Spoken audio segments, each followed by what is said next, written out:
As you can see, got it all moved around in here. It's a good thing I took the front end off this car because it's much bigger than this car, much longer. But I basically figured there's no point working on the Genesis anymore until I get a motor and mounts and stuff like that and start mocking things up more. So I'm gonna start tearing this thing apart. Probably start just taking taillights. That's a headlight. But taking headlights, taking taillights out, take all this, all the trim off. Pretty much just start tearing it apart, and then I'm gonna start sanding it. I don't know if I'll be sanding it tonight, but obviously this all has to be stripped. So I'm excited to get started on this thing.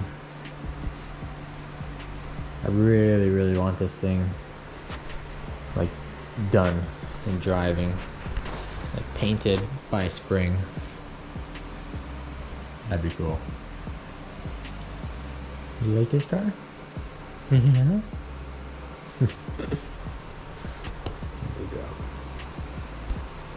So I'm gonna start doing this now.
Glued on the back. It's weird. Oh well. You know, weld a piece in there, make it nice, smooth. Anyway, so not a huge deal. Weird.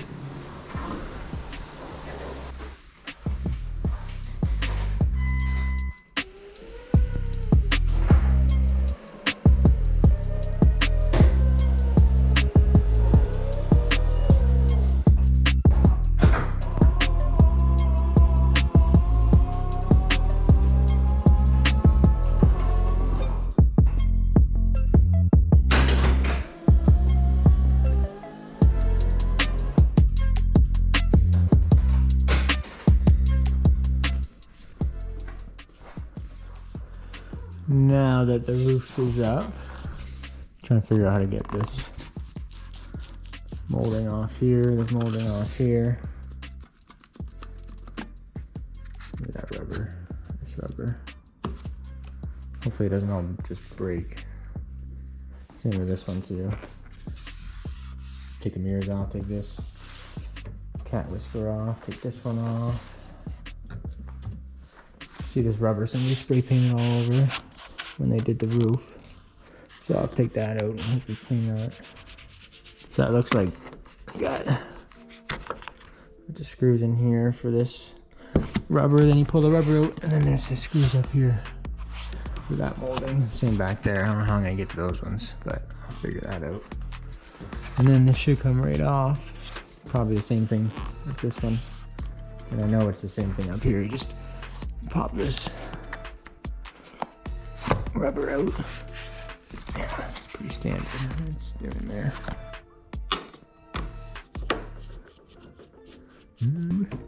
Now this should come right off. Oh yeah, there it goes. Look at all that shit. Yeah, it's gross. Cool. Nice. Oh, that's made a mess. Okay. I'm gonna do that over here. And I got the rubber all across the back off. And then I'm gonna leave this. Maybe not, I don't know.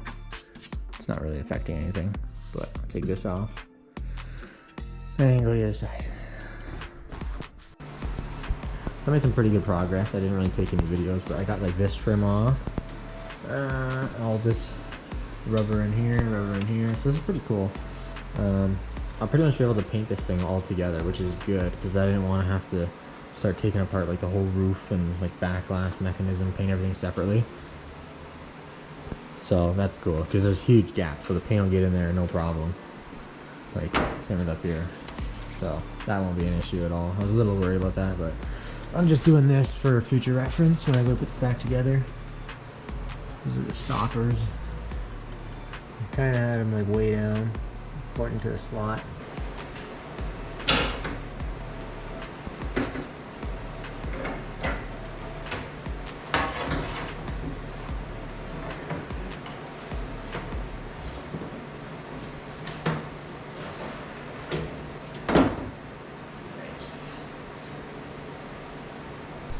So now I can get to the handle fully. So obviously that has to come out, and the rest of the door's pretty much stripped now. I mean, obviously I get the rubber and stuff out later on, once I go to like paint the jams, but I'm gonna leave them all in there for now. But yeah, that door's stripped. Now I'll go to the other side and do that one. Why is this so hard?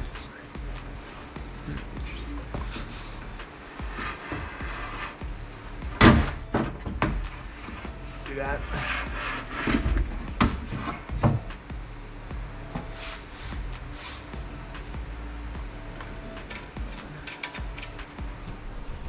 So that is that.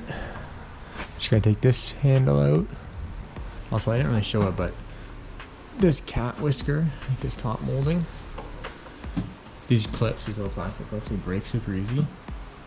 But easy way to get them out is put the window all the way down, and then from inside, like roll them out like that. Because the little clip inside here, when you do that, it kind of bends it and it pops it out. So don't pull straight up, kind of like roll it out and then work it out. And then there's one screw on the end. But they're easy to break, but they're also easy to get out if you do it the right way. So this thing is pretty much down to the point now. A couple of things, like I just gotta pop these out still. And then this, because I gotta tear like the whole trunk interior out of it. And I don't feel like doing that right now. But other than that, this thing is pretty much 100% torn apart. Just gotta pop these windows out.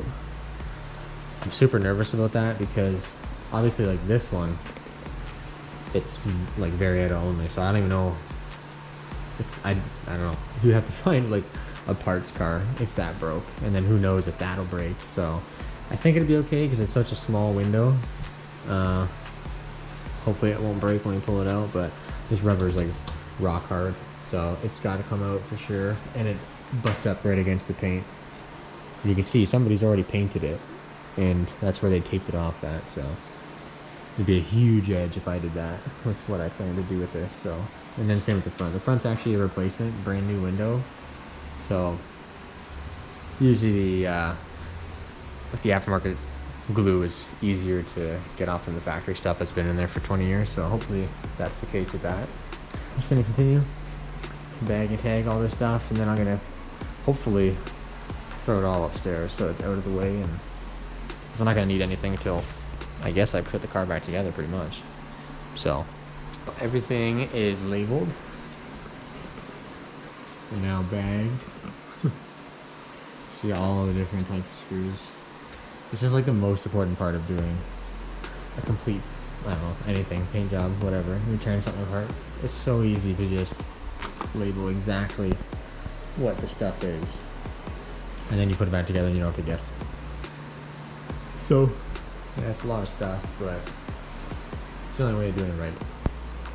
Now I'm gonna throw all this stuff upstairs, and then I can basically tape off this opening on both sides.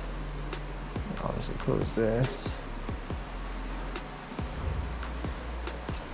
Tape off this side, just so no crazy amount of dust gets inside. It's still gonna get dusty. There's nothing you can do about it, but also made sure I tape these little windows back so they don't rattle on the metal. But yeah, everything is pretty much ready. Okay, so that pretty much does it for tearing it all apart. And you can see I taped up these openings just so crazy amounts of dust doesn't get in there. Same with in here because the rubber is pretty massive, so there's a giant gap there. And then same with underneath the cowl. There's just some huge holes and stuff. I want to cover them up. Yeah, I think I'm gonna end the video right there. It's pretty boring, so I think that's long enough. And then next video we'll be starting to sand it and kind of go over some of the issues and things that I'll be fixing on the car. So I don't know if you're interested in that. I don't know if you want to subscribe, keep watching. But that'll be it for this video. And next one will be hopefully starting to sand it. You see I already started here.